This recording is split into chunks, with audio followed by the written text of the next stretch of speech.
파뿌리 될 때까지 하나님이 맺어준 걸 못 나눈다 이렇게 했고, 실질적으로는 헤어지고 싶어도 주위 친구들이나 부모 또 아이들 때문에 이런 외적인 관계, 이런 것들이 어떤 이 생활을 유지해주는, 확고하게 해주는 그런 거라면, 내부적으로는 인간관계에서는 사랑이 있어야 되고 서로가 서로에게 충족되는 어떤 꽉 찬 느낌, 그리고 가정생활을 하려면 그 안에 다툼이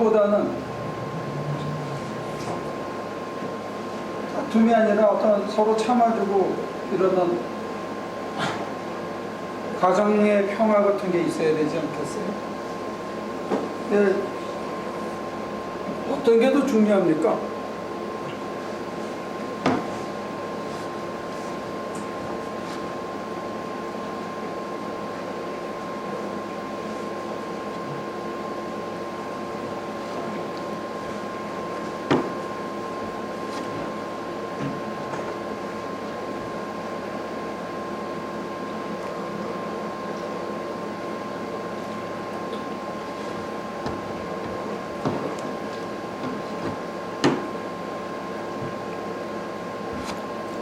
어떤 게 더 중요하죠?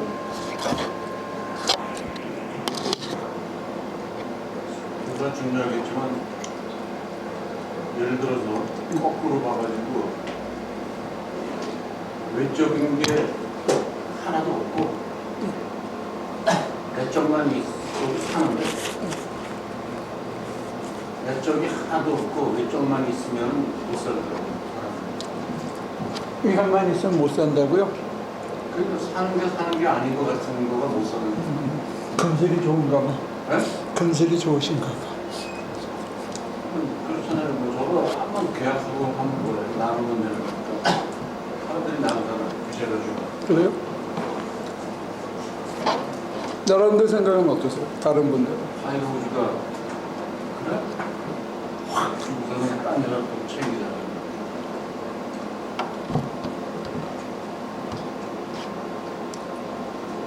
전체 집사는 어떻게 생각해요? 두 개 다 있어요. 두 개 다 있어야 된다? 계산이 좀 있나 보지? 관계라는 것도 무시할 수 있고.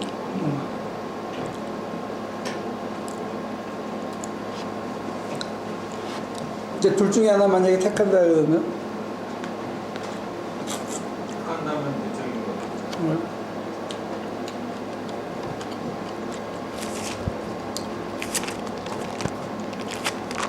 미스터벤은 어떻게 생각해요? 그러니까 필요한 게 맞는 게 제 케이스도 그렇고요. 그러니까 내적인 거는 삶이지만은 외적인 거는 순간 지탱해준다? 더라고요. 네. 외적인 거 없었으면은 거의 달라졌을 거예요. 저희 진짜로 솔직히 말씀드리면 외적인 게 있었기 때문에 저희가 서바이벌을 했을 수가 없었어요. 그 서바이벌을 하니까는 내적을 향해서 갈 수가 있더라고요. 네.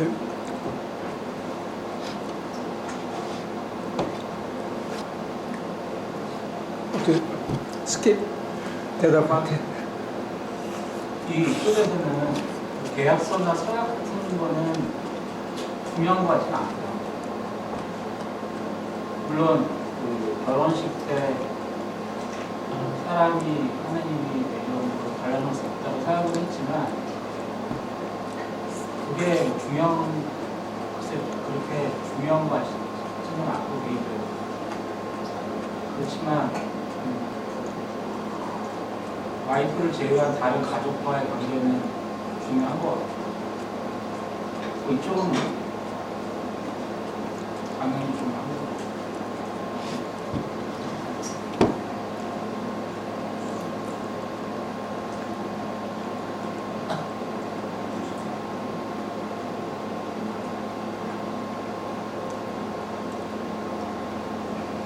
남자 내부는 다 이쪽에다가 그래도 표를 좀 준 것 같아요. 이것도 필요하긴 하지만 여성들은 어떻게 생각할까?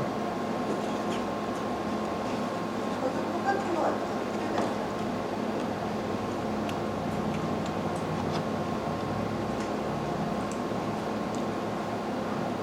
시작은 외적인 걸로 시작을 하는 거죠.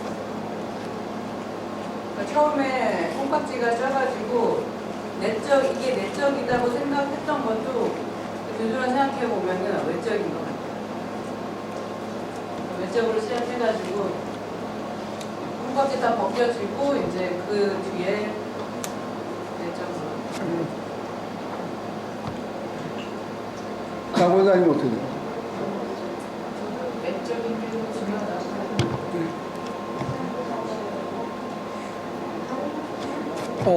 만약에 이거를 이 결혼 생활을 하나님과의 생활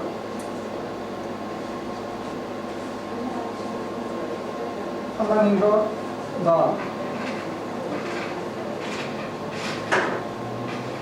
이렇게 생각하면 어떤 게 더 중요할까요? 똑같아요? 비슷한가? 서약이 중요해요. 하나님과의 생활. 이거 우리는 믿음 생활이라고도 하고 하나님과의 사랑의 관계라고도 얘기할 수 있고 하나님 사랑, 하나님한테 사랑받고 사랑하고 하나님과 더불어 사는 그런 걸 우리가 신앙생활이라고 그러잖아요. 그 하나님과의 생활에서 또 이게 비슷하게 적용될 것 같아요? 아니면 좀 차이가 있다고 봅니까?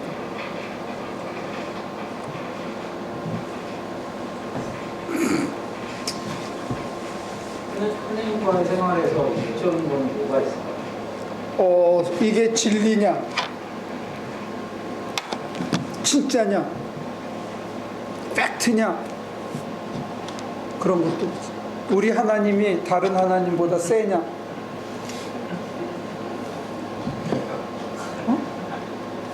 뭐라고? 내가 가짜를 믿고 있으면 안 되잖아. 이 하나님이 진짜 하나님이냐? 중요하죠. 그리고 그 하나님이 부처님보다 세냐? 이거 굉장히 중요하죠. 베드로가 맹세하고 예수님이 도장까지 찍어주잖아요. 그가 하늘에서 땅에 불면 그랬는데도 배반하는데 계약서가 뭐 필요해요? 계약서가 필요 없다. 결혼 생활보다는 조금 더 과격하신데 신앙생활. 제대로 못해서 그렇지 이게 맞는 거죠. 이쪽이 맞다.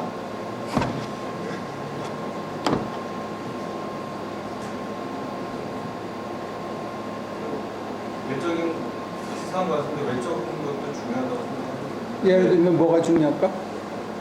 뭐 소약이라고 하면 제가 이렇게 하겠습니다라고 뭐 고백하는 거나 신앙의 고백이나 또 교회 안에서 뭐 이런 직분이라든가 그런 관계들 또 하나님 제가 이렇게 살겠습니다 뭐 이런 계약 아니면 뭐 구도 계약이라든가 이런 것들 부분이 뭐 왜냐면 내적인 게 늘상 있는 건 아니니까 방금 일장이 얘기하신 것처럼 그 어느 정도 외적인 것 때문에 우리 떠나지 않게 되는 그 원동력을 주지 않을까.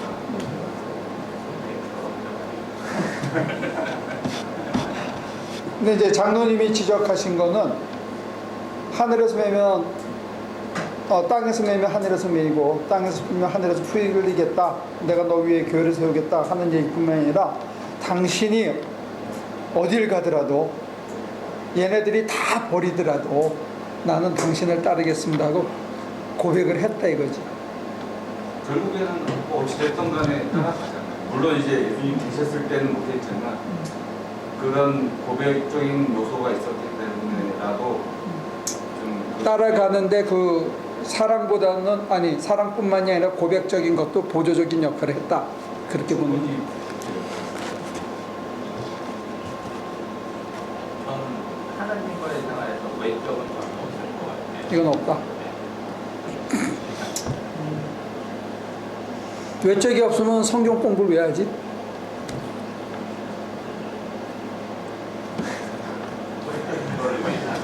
이쪽에 중간을 위해서 저게 뭔지 알아야 되니까. 이걸 뭔지 알기 위해서 네. 좀 더 하나님이 누군지, 하나님을 사랑하는 게 어떻게 하는 건지 하기 위해서 성경 공부나 교리 공부나 신학 공부가 필요하다. 건방진 얘기인지는 모르겠지만 그러니까는 케이스 스타디라는 생각을 많이 해요. 오케이. 하나님이 누군지 좀 더 사랑할수록 더 알게 되고 알수록 더 제대로 사랑할 수 있게 되고, 하나님과의 관계에서는 지금 미스터 변은 이쪽에다가 더 방점을 찍는 거예요. 네. 네. 우리 전 집사님은 이쪽도 보조적으로 필요하다 그렇게 얘기하신 거고, 이게 더 중요하긴 하다 이쪽이. 근데 지금 미스터 변은 과격하게 이거는 제로도 좋은데 이것만 확보하면 된다.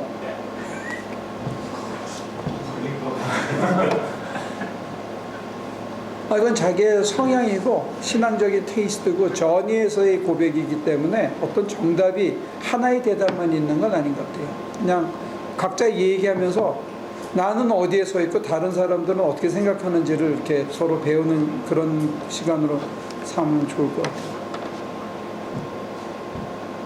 아니 이쪽도 필요하다고 보고요. 이쪽도 필요하다. 그러니까 지난번에 이제 그 일요일날 그 분들 얘기처럼 노아의 강도가 실제로 있었냐 없었냐 갖고 그렇게 고민하거나 싸우거나 하지는 않을 것 같지만 그래도 뭔가 좀 지식적인 것이 좀 갖춰지면 좀 덜 흔들릴 것 같다라고 하는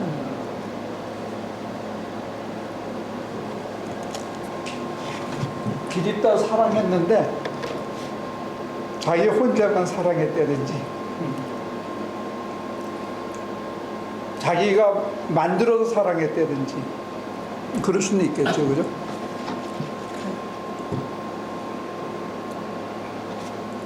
어떻게 생각해요? 그 외적인 게 조금 필요한 것 같아요.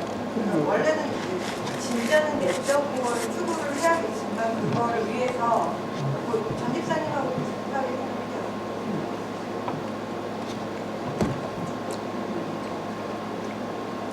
저도 옛날에는 배지사님하고 거의 비슷하게 내적이 다야 막 이랬는데 지금은 시간이 지날수록 결혼 생활하고 너무 비슷하다 이런 생각을 많이 하고요. 그러니까 예수님하고 관계가 그러니까 하나님하고 관계가 좋다고 이렇게 하면서도 힘들 때가 있잖아요. 남편하고도 그렇지만은 그럴 때 결혼식에 하객으로 와셨던 뭐 친구들 부모님 이렇게 옆에서 얘기해 주는 거 이런 게 도움이 되고, 만일에 뭐 시어머니가 나랑 이제 같이 욕하면서 이렇게 막 이러면서 막 나한테 막 선물 대주고 밥도 막 사주고 이러면은 또 이제 남편하고 관계가 좋아지듯이 하나님하고 관계가 이렇게 힘들 때 옆에 있는 이렇게 같이 신앙의 이런 친구들이나 선배들이나 이런 분들의 조언이 굉장히 도움이 많이 돼요. 그 하나님보다 어쩔 때는 더 하나님은 없어서는 안 되지만 그러니까 친구 따라 공감한다고 그 친구들의 역할, 역할이 양쪽 다 참 긴밀하게 아주 중요한 것 같아요. 어떻게 생각해요? 호자하고 필립이 지금 마당에서 노는 것 같이 우리는 어려서부터 저렇게 살아가지고 지금 호자하고 필립을 모여가서 뛰어다니는 것 같이 그렇게 살았고, 그래서 그냥 이 왼쪽 거를 원하는 그냥 저렇게 살았어. 그래서 저거는 저쪽 오른쪽 거는 이제 제가 다 커가지고 어떤 시기에 하나님을 다시 만드는 거죠. 그때 하나님하고 저 하나님하고는 나한테서 좀 다른 하나님. 그거 한 칸만 줄일래요? 미디움으로. 그게 환경에 따라서 달리할 수 있을 것 같은데 저렇게 호전하지는 뜨고 저렇게 어렵게 살면 이 관계가 자꾸 형성이 불분있고 자연히 그냥 가는 것 같아요. 학교 가서 공부하듯이 공부해서 알아지듯이. 그래서 그 다음에 제가 이성을 생기면서 이제 저쪽 오른쪽은 다시 하나님, 저 필립이 나의 만나던 그 하나님을 아니고 다른 하나님, 성령이 부딪히는 그런 하나님을 다시 만나는 거죠. 그리고 그게 다 필요해요. 남 권사님 어떻습니까?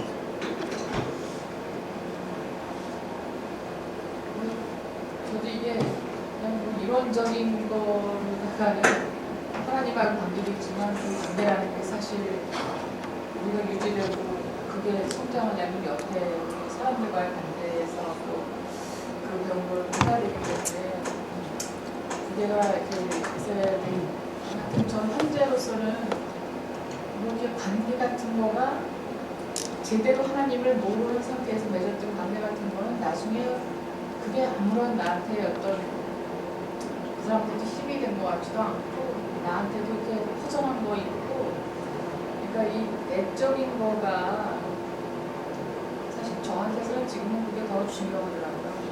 그거를 해야 내적인 거가 더 이렇게 잘 이렇게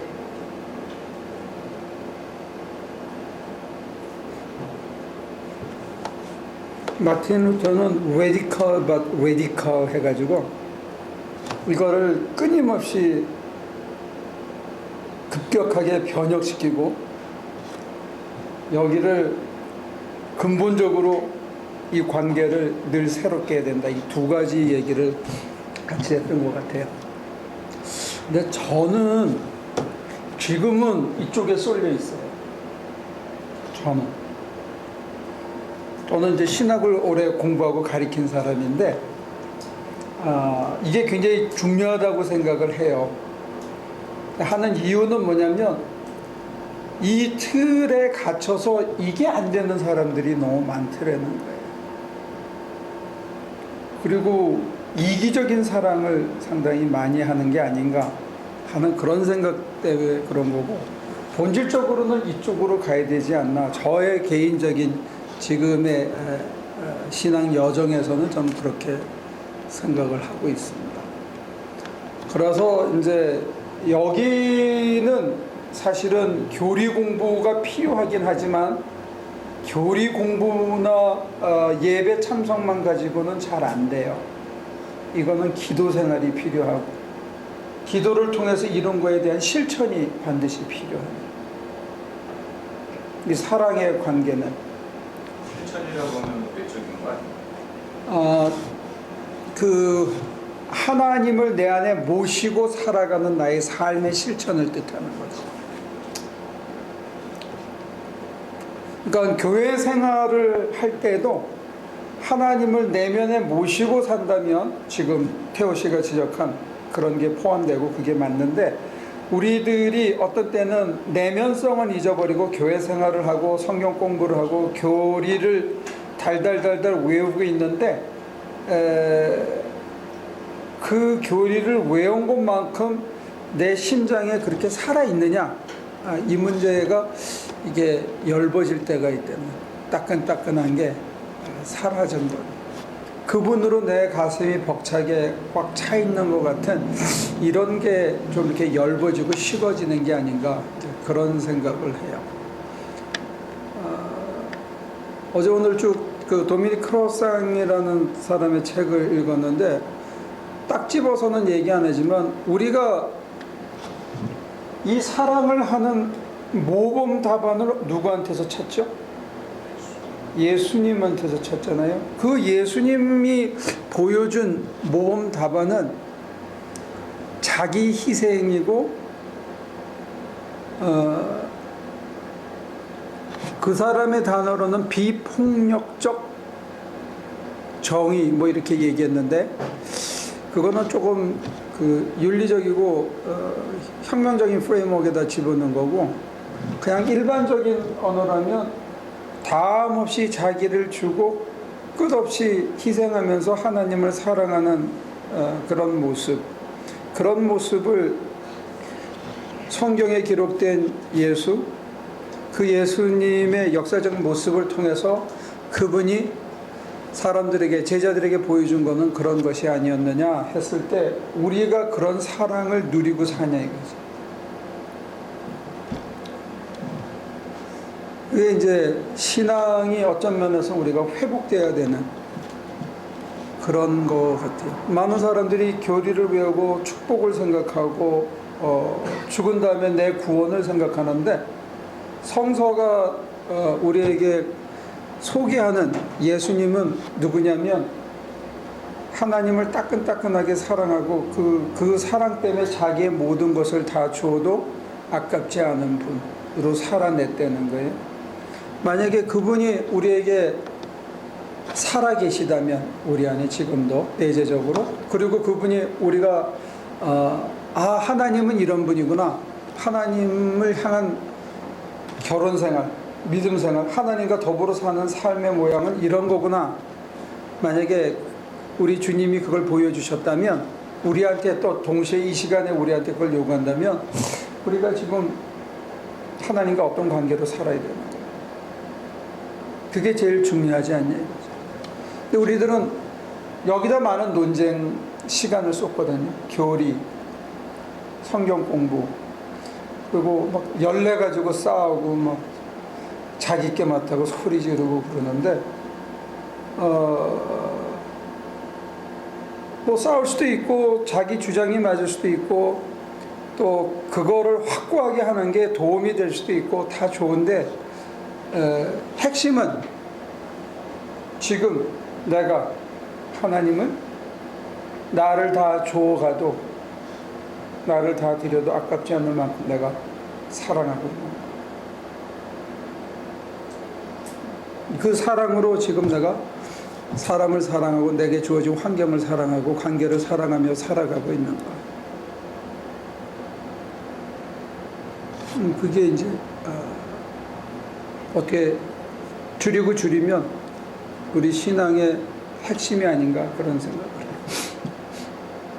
그걸 찾아가기 위해서 하나의 예를 들면, 여러분들은 자기 옆에 주어진 사람이 하나님이 주신 최고의 선물이라고 생각합니까? 미스터베 우리 필립이 아빠하고 전태호 집사가 하나님이 주신 최고의 선물이라고 믿어져? 믿으려고 노력을 그게 저절로 되어져야 되는데. 그러니까 아니 거기에는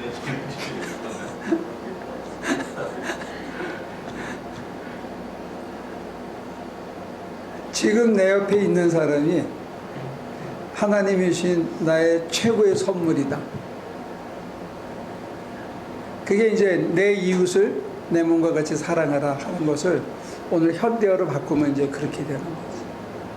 전태호 집사가 효재와 효선이가, 그 다음에 효선이 엄마가 사귀고 있고 관계 맺는 그 모든 사람들이 지금 어떤 때는 그 사람들 때문에 속상하기도 하고 그 사람들한테 원치 않은 그 오해나 욕을 먹지만 바로 그 사람들이 하나님이 내게 주신 최고의 선물이다 하는 게 이게 몸으로 받아들여지냐.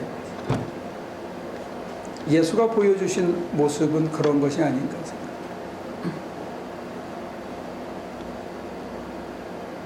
우리는 예수님한테 굉장히 많은 이 커비넌트나 무슨 띠오리나 이런 거를 잔뜩 붙여놔가지고 사실은 그거를 잘 못 보고 있는, 그러니까 저는 오히려 신학을 공부하고 더 책을 더 읽고 좀 더 가르쳐야 되겠다는 의욕이 생기는 거는 너무 이걸 많이 해가지고 이게 안 되는 것 같아, 현대 교인들한테.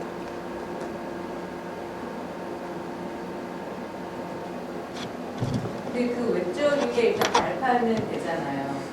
발판도 되고 벽도 되고 문에다가 못을 박아 놓으면 출입구가 돼야 되는데, 어떤 때는 우리가 일 끝나고 갈 때 물건 집어넣고 문을 못으로 박아 놓고 가든, 그러면 그거는 저장하는 담벼락이 되는 거지 들락날락하는 문이 안 되더라 이게 교리를 어떻게 하느냐가 굉장히 중요한데 예를 들어서 낭떠러지에 이제 아슬아슬하게 하나 지었다고 쳐. 그 낭떠러지 저쪽에다가 문을 열어놔. 응? 그러면 급해가지고 문 열고 나가면 그 떨어지는 거거든. 그래서 제가 왜 여쭤봤냐면 그걸 발판으로 이제 저도 저걸부터 시작을 했잖아요. 그러고 이제 목사님한테 그 내적인 걸 배워서 그러면 이제 내적인 걸로 가서 저 아이들이나 네. 뭐 이렇게 새로 만나는 사람이나 이런 처음부터 내적인 거를 그러면 가르쳐줘요. 그 애들한테는 또 저거부터 시작을 이렇게 해서 그거를 그 좀 극단적으로 얘기하면 지금 우리가 통념적으로 교회에서 일반적으로 가리키고 있는 거의 대부분의 이 외적 발판이 밟으면 푹 꺼지는 것인 것들이 많다는 게 저의 비판이에요. 처음부터 내적으로 가도 되는 거예요? 효선이가 이렇게 엄마 뱃속에서 나왔을 때 스페니시 깨닫고 그 엄마하고 부르고 해서 젖을 찾은 건 아닌 것 같아요.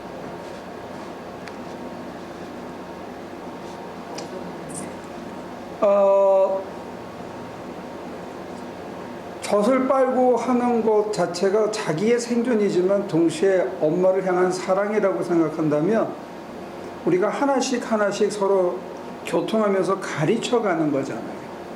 젖띠는 말씀하시면 결혼 생활이 아니라 부모와 자식 간의 결혼 생활도 마찬가지. 처음엔 눈 멀어서 하는 거지 뭐 사랑 때문에 하는 거지 조건 때문에 하는 애들도 물론 있겠지.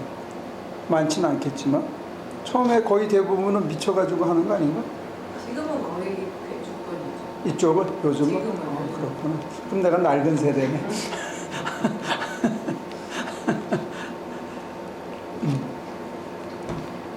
근데 이쪽에서 이쪽 넘어가려면 상당히 노력해야 될 거야.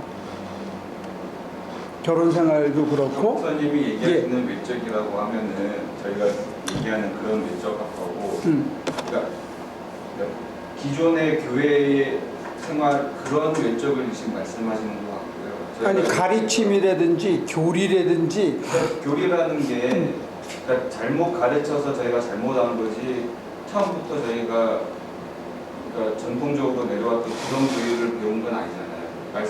말씀하시는 그런 외적이라고 하면은 기존 교회에서 가르쳐 왔던 성경 공부나 우리가 늘상 어렸을 때 배워왔던 뭐 그냥 가장 기초적인 것만을 두고 또 교회에서 만든 뭐 간단한 그런 걸만을 두고 얘기하시면 뭐 저희가 얘기하는 외적을 다 이렇게 잘못 얘기한 거고.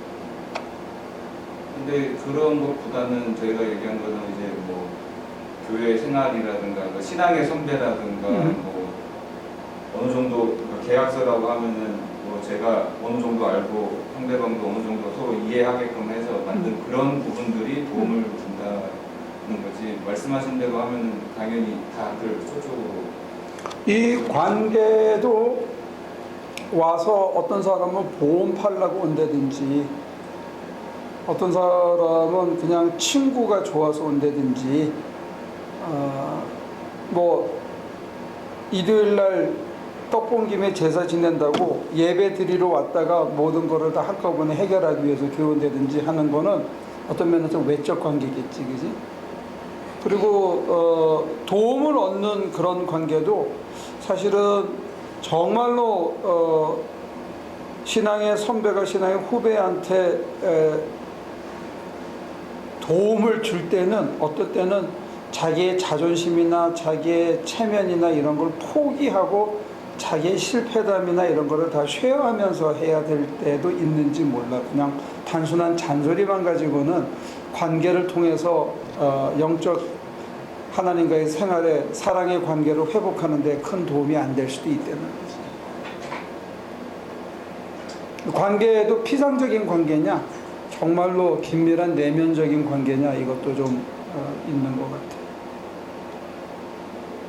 그런 쪽으로 얘기하시면 다 내적이라고 얘기를 하겠죠.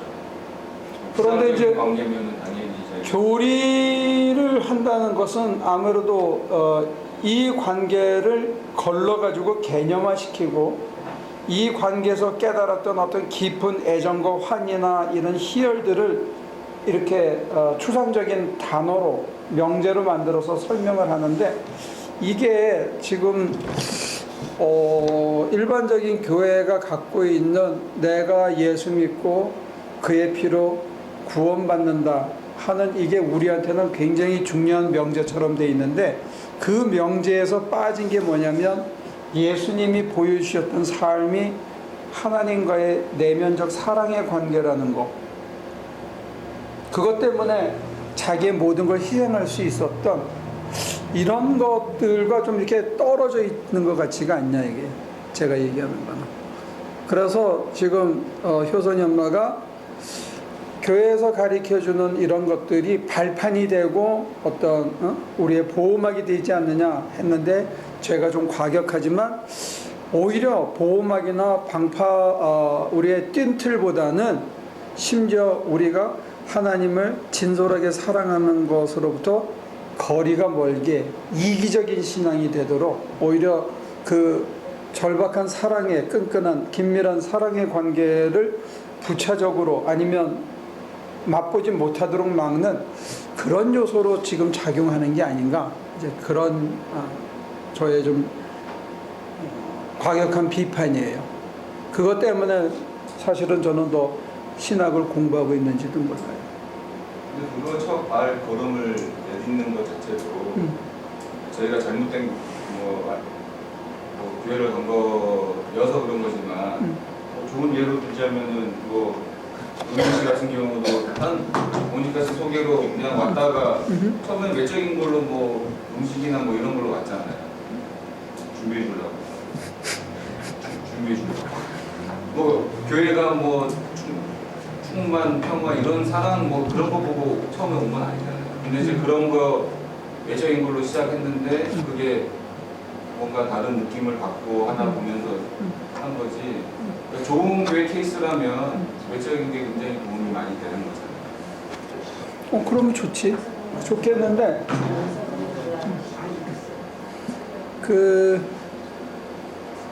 둘 다 필요하다는 면에서는 나는 그게 밸런스 있고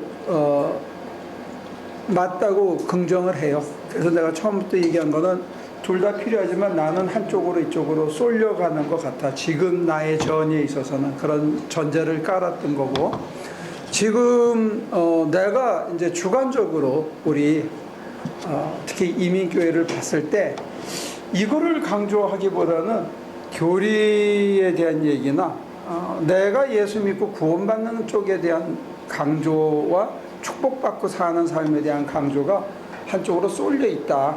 또 그거에 대한 날카로운 분석과 비판에 이쪽에 쏠려 있고, 이게 더 사실은 본질적인 게 아니냐, 이제 그런 얘기를 하는 거예요.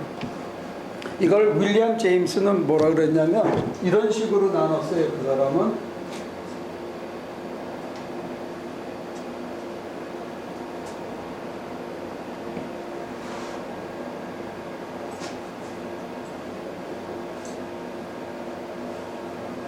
이게 트래디션인데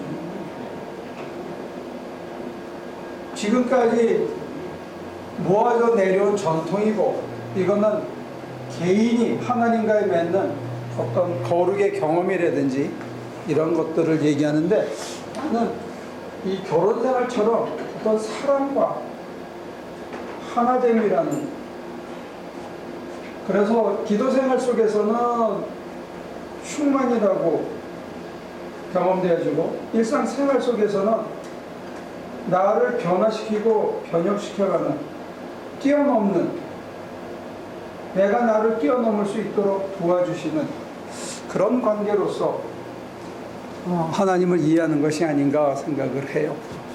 근데 이 교리라는 부분이 예를 들어서 성경, 거기서 원리를 찾고 그 원리가 완전하고 거기서 믿는 그 하나님이 가장 절대자이고 뭐 이런 식으로 외적 견고함을 강조하는데 이 외적 견고함이 내면에 충만한 사랑, 잔잔한 사랑, 하나님과 나가 이루는 잔잔한 사랑에 대한 이 사모나 사랑에 관한 거를 충분히 우리에게 일으켜 주느냐? 나는 거기에 대해서 이제 좀 회의가 있는 거예요. 여러분과 제가 이게 먼저 좀 회복됐으면 좋겠다. 신학이나 교리도 실질적으로 이거를 도와주는, 그래서 예수가 보여주셨던 자기를 다 내어주고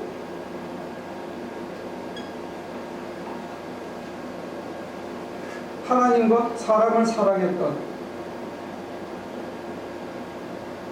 이런 소박한 삶의 모습, 이게 우리한테 주어져야 되는 게 아닌가, 저는 그런 생각입니다. 저 같은 경우에는 예. 예전에는 그냥 예수님 믿고 천당 가고 복 받고 이런 쪽이 있었는데 그쪽에서의 어떤 교육을 통해서 오히려 저게 더 중요하다라고 하는 걸 조금은 아는 것 같아서 한결같이 계속 이걸 가리킨 거지, 그죠? 여기서는, 우리 교회에서는. 그런 교육이나 뭐 교리나 이런 것들도 그래도 중요한 것 같아요. 네, 저도 긍정해요. 근데 그거는 이제 손가락이든지 발을 가리키는 손가락이든지 지금 아까 우리 그 효선이 엄마가 얘기한 것처럼 어떤 발판이든지, 근데 발판을 딛고 일어서서 여기까지 우리가 공동체적으로 또는 개인이 개별적으로 같이 가야 되지 않겠는가, 그런 얘기를 하는 거예요. 질문 있어? 그동안 질문 안 가르쳐. 내가? 연습을 많이 하시는. 그랬나? 우리 남도 수 있어. 교리를 외적인 걸 더 많이 강조해 주시는 내가? 지 않아요? 아니. 제가 일요일 날 예. 그 토론회 하면서 예. 물론 그분들이 정말 상식하고 뭘 상식하고 뭐 다 그런 부분을 빼놓고, 그러니까 제가 히브리서 11장에서 네. 한 38절까지, 40절까지가 있는데 38절까지를 외적인 걸로 생각을 하고 네. 39, 40절 딱 두 절만 내적인 걸로 생각을 했어요. 오케이. 그러니까는 뭐 지금의 교회들은 뭐 축복과 히브리서 몇 장? 예? 몇 장? 히브리서 11장. 11장. 예. 그러니까 뭐 그냥 믿고 선당 가고 축복받고 이런 거 말고 이 히브리서에서 얘기하는 그 발판은 좀 풀리잖아요. 오케이. 이게 믿음이라는 거. 근데 이 지금 목숨 걸고 가는 이 믿음도 40절에 완성에 이르지 못한다. 그거가 지금 목사님 말씀하신 그 내적인 거를 얘기한 건가요? 그렇게 생각한다 그러면 내가 강조하고 싶은 것은 하나님께서 친히 우리 안에서 우리를 거룩하게 만들어 가신다는 그 부분을 나는 제일 강조하고 싶어요. 11장 전체에서. 아니, 지금 내가 귀절은 딱 못 찾겠는데 그게 갈라디아서인가? 하나님께서 우리 안에서 친히 우리를 거룩하게 해 가신다는 그런 귀절이 어디 있었어요. 데살로니가 전서인가? 이제 구약 말고도 이거 사도 바울이 쓰신 거 맞나요? 어떤 거요? 히브리서? 아니라고 그러죠. 아니에요. 근데 여기에도 그날 그 여자 사모님이 말씀하신 노아의 얘기부터 쭉 아브라함 뭐 다 있잖아요. 그러고 어떤 하나님께서 16절에 한 도시를 마련해 두셨습니다. 이런 얘기들이 있고 네. 그러니까 그분들이 그렇게 이렇게 항변할 수 있는 여지가 여기에 다 있잖아요, 사실은. 그러니까 그러니까 그날도 이렇게 교수님하고 막 이렇게 얘기하는 때 느낀 거가 그분들도 그럴 이유가 있어서 그렇고, 그러니까 예를 들면 그 교수님이 그 얘기를 들었을 때 또 이렇게 너무 또 이렇게 뭐라 그럴까, 그냥 제 느낌이에요. 이 무식한 것들 뭐 이런 느낌이었어요. 그러니까 그렇게만 지금 모르는 분들이 더 많은데, 우리처럼 이렇게 배우지 못한 분들은 모르는 사람들이 더 많은데, 그러니까 목사님 같은 경우에는 이거보다 더 좋은 게 있다. 이걸 먼저 가르쳐 주셨으니까 우리가 이거를 이렇게 모를 수 있는 거지. 더 좋은 거를 모르는데 이거를 놓기는 정말 힘들지 않을까. 근데 이제 원전을 읽는 사람들은 이제 나도 그거를 성서 신학자들의 얘기를 처음에 잘 안 받아들였어요. 난 이제 조직신학 쪽을 하니까. 근데 학생들이 페이퍼를 내는데 한참 보면 이건 어디서 코테이션을 했고 이거는 자기 말이고가 보이더라고. 무슨 말인지 알아요?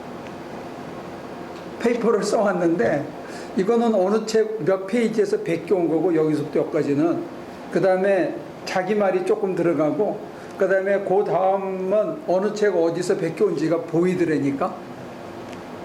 그걸 문서 비평이라 그래요. 편집 비평이라 그러는데 편집된 거야. 이게 보이는 거야. 그게 덜커덕 걸리고 삽입된 게 보이고. 그리고 두 번째는 뭐냐면 우리는 원전을 모르는데 그 사람들은 원전을 보면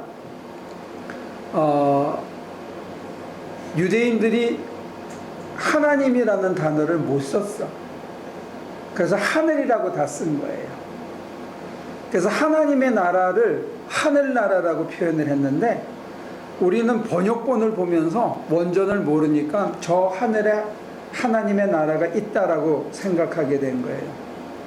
그 다음에 이제 세 번째는 뭐냐면, 원전을 보면 이게 완료형인지 현재형인지 구별이 되는데, 우리가 보면 미래형으로 다 보여, 번역은.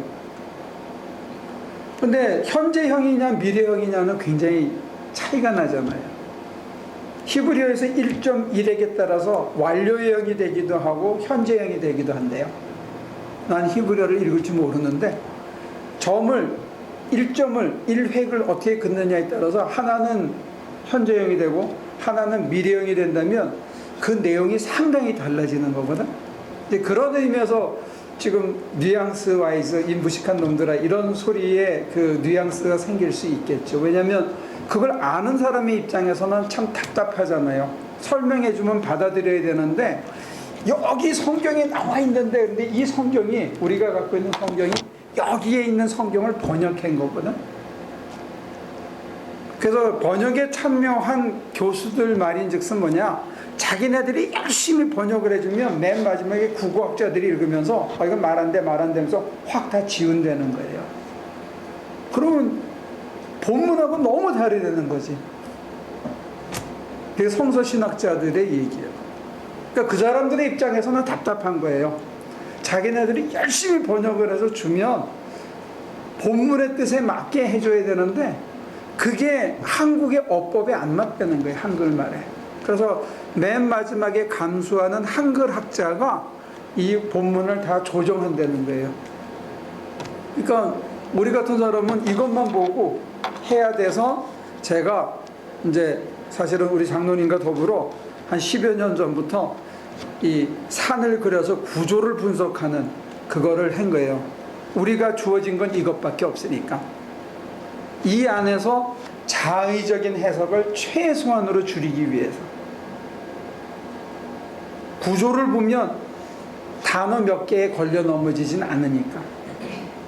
그래서 사실은 우리가 구조를 통해서 그 귀절이 전체 본문에서 뭘 뜻하는지, 아니면 이 전체가 뭘 보여주고 있는지 비주얼라이즈를 시키려고 보조적인 걸 택한 거지만, 상당히 많은 사람들이 여기에 매여 있을 때 불완전한 번역, 자기의 고정관념 내지는 2000년 전이나 4000년 전에는 그 의미가 아니었는데 오늘날에 와서는 우리의 눈으로 우리의 어법으로 그것을 이해하려고 하는 오해가 생길 수 있다는 거예요.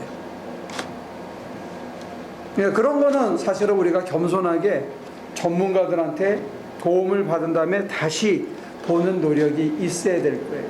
그러나 궁극적으로는 이걸 하는 거는 바르게 내 마누라가 정말 어떤 여자인지 그리고 정말로 얼마나 더 좋아지는지 뭐 이렇게 해가지고 진짜는 사랑의 관계를 사랑의 삶을 같이 사는 게 더 중요하지 않느냐 저는 그렇게 보는 거죠. 이걸 제대로 하기 위한 교정을 하고 가이드북을 얻는 거지 이게 전부라고 이거를 확실히 만들고 확실히 안다고 해서 효선이 엄마가 지적한 것처럼 내가 이걸 아하 다 깨달은다고 해서 이게 되더냐 이거예요. 잘 안 된다는 거죠. 아무리 깨닫고 아무리 이뻐도 어떤 때는 조금 삐뚤어지면 얄미럽잖아. 이게 한 2, 3일 가잖아. 근데 예. 그러면은 그렇게 아시는 분이 실천을 안 하기 때문에 그런다는 거예요. 근데 그분도 나름 실천을 아하라는 게 나는 그 효선이 엄마가 아주 그 단어를 참 잘 골랐다고 생각하는데 어떤 때는 이렇게 될 때도 있지만 어떤 때는 으악 한다는 거지. 난 이것도 굉장히 실천적인 단어라고 생각해요. 아하 한다고 이게 저절로 휙 되는 게 아니고 어떤 때는 으악 해가지고 막 정말로 몸이 비틀어지고 하기 싫은 거야. 안 되게 막 안 돼. 그럴 때도 있다는 거지. 깨닫는다고 해서 저절로 되느냐? 예를 들어서 둘이 뭐 작은 거 갖고 싸웠어. 근데 몇 시간 지나고 보니까 이건 내가 오해한 거야. 근데 가가지고 내가 오해했어. 미안해. 그리고 금방 이게 감정이 확 회복 잘 안 된 때도 있지. 그냥 버티기고 저쪽이 와서 잘못했다 라고 얘기하거나 말 걸어주기를 끝까지 버티고 기다릴 수도 있잖아. 사람이라는 게 뇌에서 감정 처리나 이런 게 한 방에 탁 안 되는 수도 있는 것 같아. 근데 지금은 하나는 효선이 엄마가 얘기한 것처럼 아하 했는데도 실제로 실천하니까 으악 해서 시간이 걸리고 잘 안 되고 한 번 됐는데 그 다음에 또 실패하고 또 하고 이러는 실천의 요소가 한 가지가 있고 두 번째는 뭐냐면 이거를 오해한 사람들이 있거든. 아주 써서는 제일 안 되는 단어지만 제일 기분 나쁜 단어가 뭐냐면 무식화되는 거예요.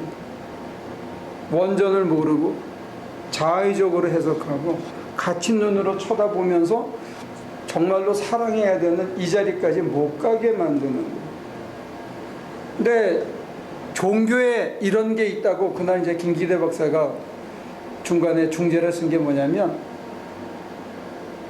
소위 가제라 그래가지고 인간의 얄팍한 이기심을 살짝 이렇게 일단 써서 여기까지 넘어오고 그 다음에 하나님 사랑으로까지 진제로 끌어주는 이런 우파야라 그러는데 그런 방편도 실제 목회에서는 우리가 수용해야 되는 게 아니냐 이제 그런 얘기를 중재를 썼었죠.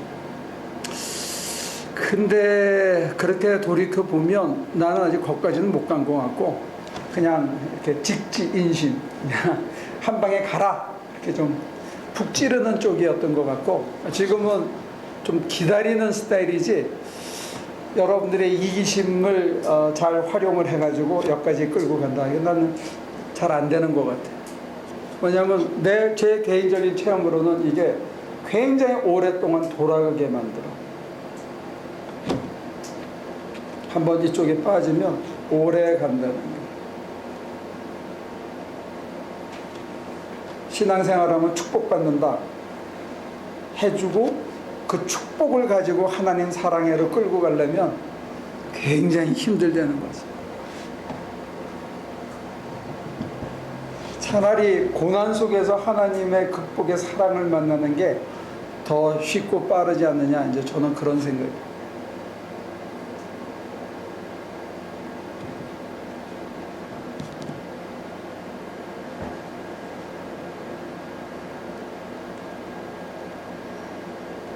네, 여기 40절 말씀은 무슨 어디 뜻이에요? 11장? 읽어줘요. 네. 하나님께서 우리를 위하여 더 좋은 계획을 미리 세워두셔서 우리가 없이는 그들이 완성에 이르지 못하게 하신 것입니다. 그들이 누구예요? 이 앞에 쭉 열거한 사람들인가요? 네. 그들이 그 믿음으로는 완성에 이르지 못했다는 거예요.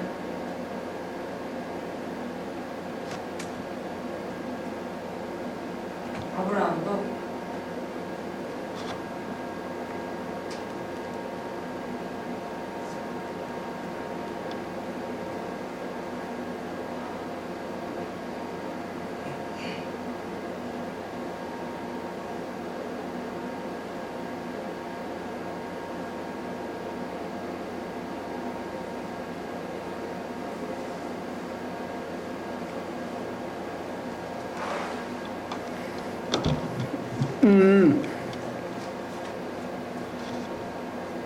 이때 우리는 누구를 뜻하죠?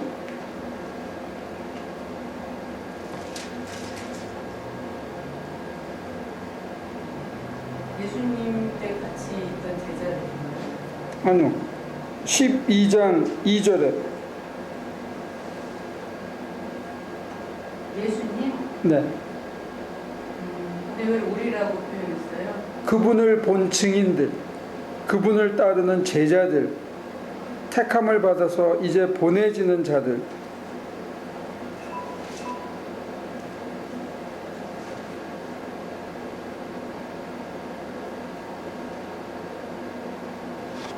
근데 이 우리가 그 앞에 있는 사람들의 구원에 그렇게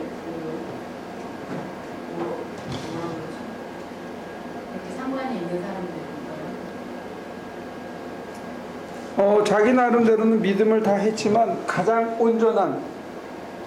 온전하신 분, 예수를 본 건 아니라는 거죠.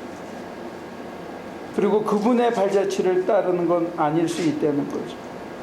전체적인 걸 다 봐야 되지만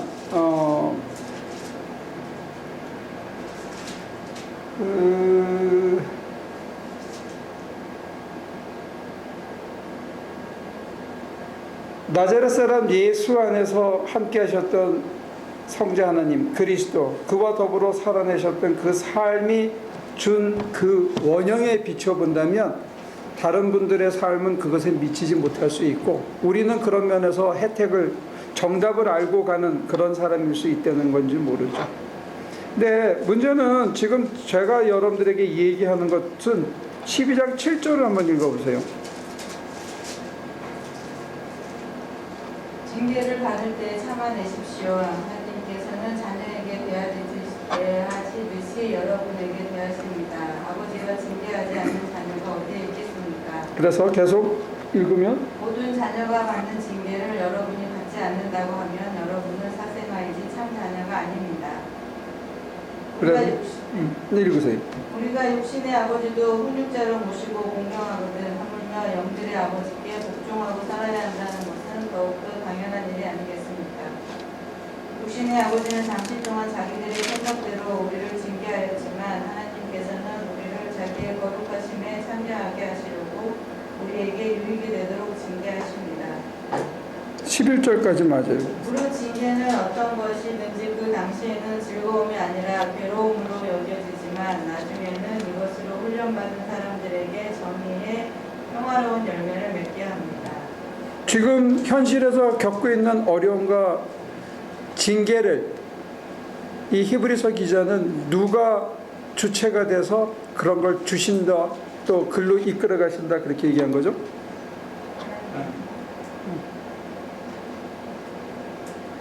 그걸 받아야 참 자녀인 것을 확증할 수 있다는, 리아낙먼트라고 그러는데 그렇게 할 수 있다는 거겠죠.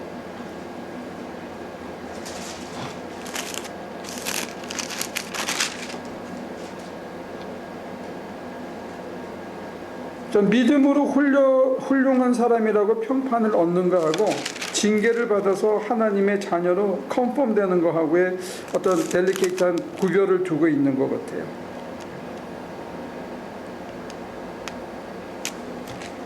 그 얘기는 11장 제가 다 읽고 그 다음에 다시 대답해 줄게요. 지금은 이렇게 가고요.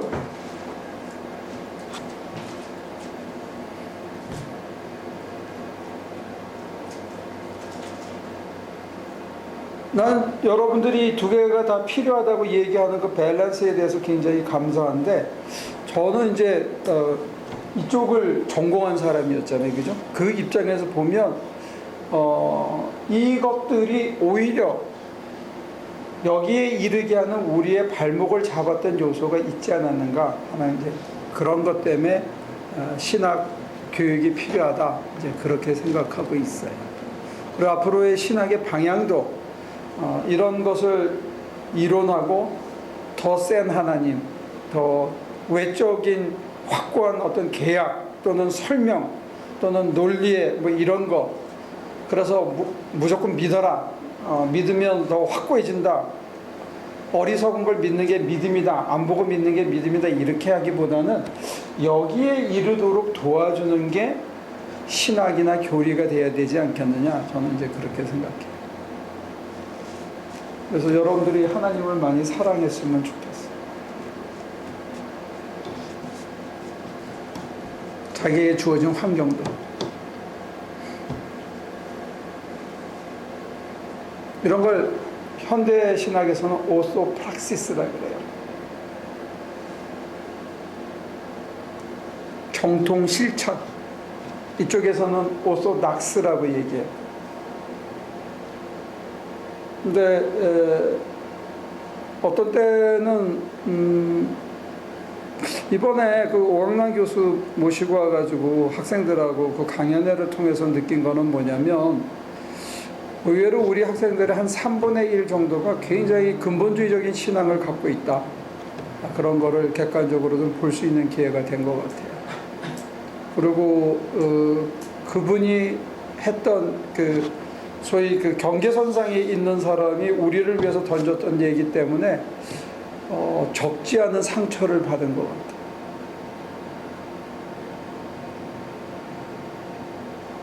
그래서 그날 그 반응이, 상처받은 사람들이 굉장히 공격적으로 자기들의 어떤 신앙의 기반이 무너지는 것이 아닌가 하는 감정적인 태도로 굉장히 얘기를 했던 것 같아요. 근데 이제 그 김기대 박사가 대답한 거는 15년 전에 그 낡은 이론을 가지고 뭐 이런 거 가지고 지금 상처를 받고 그러냐, 이제 뭐 이런 얘기를 했는데, 프랑스라든지 이런 데서 소위 그 디컨스트럭셔니즘을 얘기하는 사람들은 그거 자체가 논제가 될 수 없다, 이제 이런 식으로까지 지금 많이 가버렸거든요. 그런데 저는 여러분들한테 이런 거를 부언하고 시간을 마칠 거예요. 저는 나이 25, 6 지나서 교회 생활을 시작했거든요. 그래서 중고등학교 다닐 때 교회 다닌다 그러면 이건 미신을 믿는 거하고 큰 차이를 못 뒀었어요. 뭐가 좀, 죄송해요 여러분들 이런 표현을 해서 죄송한데, 뭐가 좀 모자라서 신한테 의지하고 어디가 좀 비어가지고 그런 게 아닌가, 이런 굉장히 냉소적이고 비판적인 눈으로 신앙생활을 봤어요. 그래서 뭐 고등학교, 중학교 때 그래서 하늘에서 비를 하나님이 주관하시고 그 웃기는 소리 하지 마라, 이거 다 설명이 되는데 과학적으로 넌 물리도 안 배우냐, 이제 이런 그런 반론을 얘기했기 때문에 전 대학 다닐 때까지도 그 멀쩡히 같이 있다가 무슨 원리 연구회 한다고 동아리 모임에 간다든지 기도 학생회 가서 기도한다고 그러면 저게 제정신인가, 이런 식으로까지 저는 생각한 적이 있었어요. 그게 소위 교회 안 다니던 제 친구들의 일반적인 생각이었어요. 근데 제가 봤을 때는 사람이 지성이 생기고 살만해지고 하면 점점 탈종교화된다고 생각해요. 교회로부터 멀어지고 신앙으로 멀어지고 그것을 마치 미신이나 조금 더 인간이 성숙해지고 자기가 스스로 판단할 수 있는 능력이 생기면 보이지 않는 어떤 신이나 그런 신앙생활은 뭔가 어디가 부족하고 비어서 기대는 거지 하는 그런 생각들을 오랫동안 갖고 사춘기와 청년기를 저는 보냈거든요. 그 눈으로 보면 오강남 교수나 더 좌쪽으로 있는 사람들, 기독교를 개독교라고까지 얘기하는 사람들의 입장을 나는 저 사람들이 왜 저렇게 생각하는지를 저는 이해를 할 수 있다는 거예요. 그 사람들의 눈에는 여기 모여서 이 수요일날 이렇게 1시간 반씩 이런 얘기하고 떠드는 우리가 이상하게 보인다는 거죠. 지금 이 시간에도.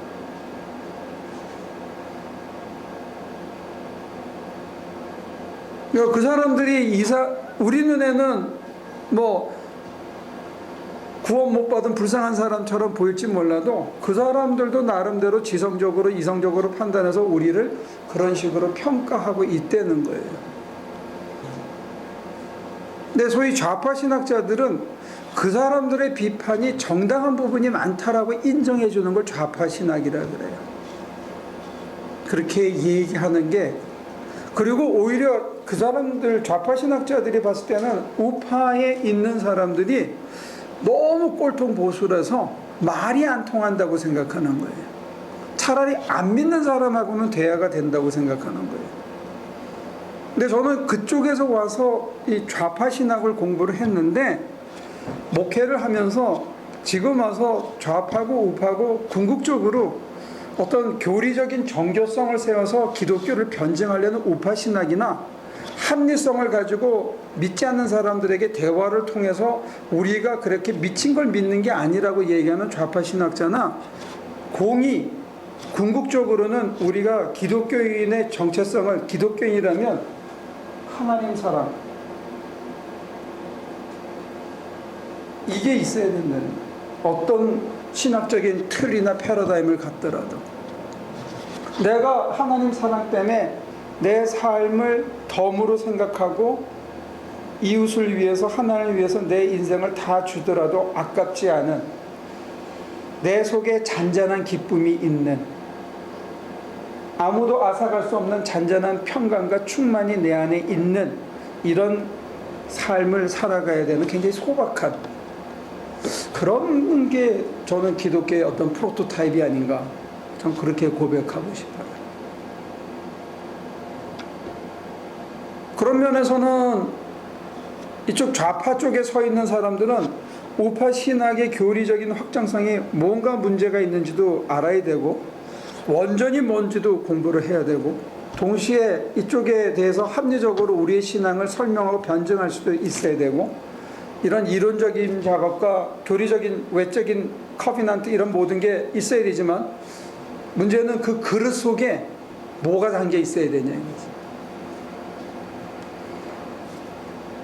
여러분 속에 이 안에 뭐가 담겨 있어야 될 거냐 이거지.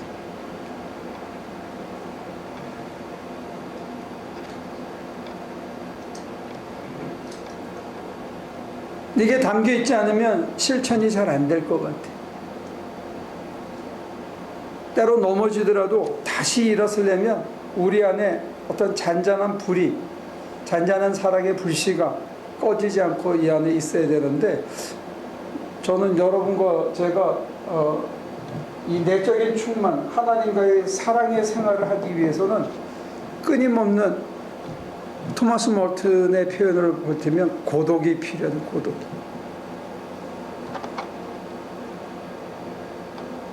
솔리튜드는 혼자만의 시간이, 하나님과 나하고 이렇게 사모하고 하나가 된 것 같은 그런 시간의 충만성이 있어야 되고, 그 감각이 내가 일할 때나 뭐 운전할 때나 사람을 만날 때나 한결같이 이게 체험되어져야 된다는 거죠. 그리고 그거를 자기 나름대로 잘 조금씩 정리하면 나중에 후배들을 가르치는 좋은 신학적인 틀이 될 수 있다. 저는 그렇게 봐요. 저는 여기가 더 중요하다고 생각은 해요. 근데 이게 시간이 많이 걸립니다. 공부하려면. 근데 이걸 유지하려면 기도하는데 여러분들이 하루에 최소 1시간은, 매일 하면 하루에 1시간에서 2시간은 이게 있어야 이게 유지가 된다는 걸 얘기하고 싶어요.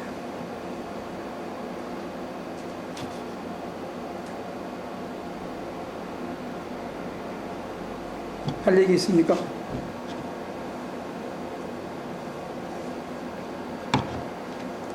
부부관계도 마찬가지예요. 대화하는 시간, 서로에게 배려하는 시간, 같이 있는 시간. 같이 있으면서도 멍하니 텔레비만 같이 보는 게 아니고 둘에게 관심을 쏟는 어떤 이런 시간. 부부관계도 마찬가지고 인베스트먼트가 필요하겠죠. 그죠? 좋아서 하는. 근데 이 성실이라는 거는 하기 싫을 때 그 자리에 다시 앉아 있는 거, 그게 성실이래요. 기도에도 성실이 필요하고 부부 생활에도 성실이 필요할 겁니다. 됐습니까? 마칠까요? 하나님, 이 무더운 속에 우리 식구들 불러 모아주시고 우리가 정말 추구해야 되는 건 뭔지, 어디를 향해 가야 되는지 우리가 묵상할 수 있도록 해주심을 감사합니다. 이 시간을 통해서 우리 하나 식구들 부부관계가, 또 가정이 하나님과의 사랑의 관계가 더 심화되고 서로를 향해서 많은 시간을 주고 배려하고 소통하고 대화를 나누고 서로 아껴주는 실습이 있게 도와주시고, 하나님을 향해서도 가슴을 내놓고 하나님 앞에 우리의 모든 생각과 판단을 내려놓고 하나님을 모시고 하나님을 깊이 사랑하고 사모하는 그런 시간들을 매일 보낼 수 있도록 우리에게 그런 간절함과 할 수 있는 성실함을 덧입혀 주시옵소서. 감사하고 예수님의 이름으로 기도합니다.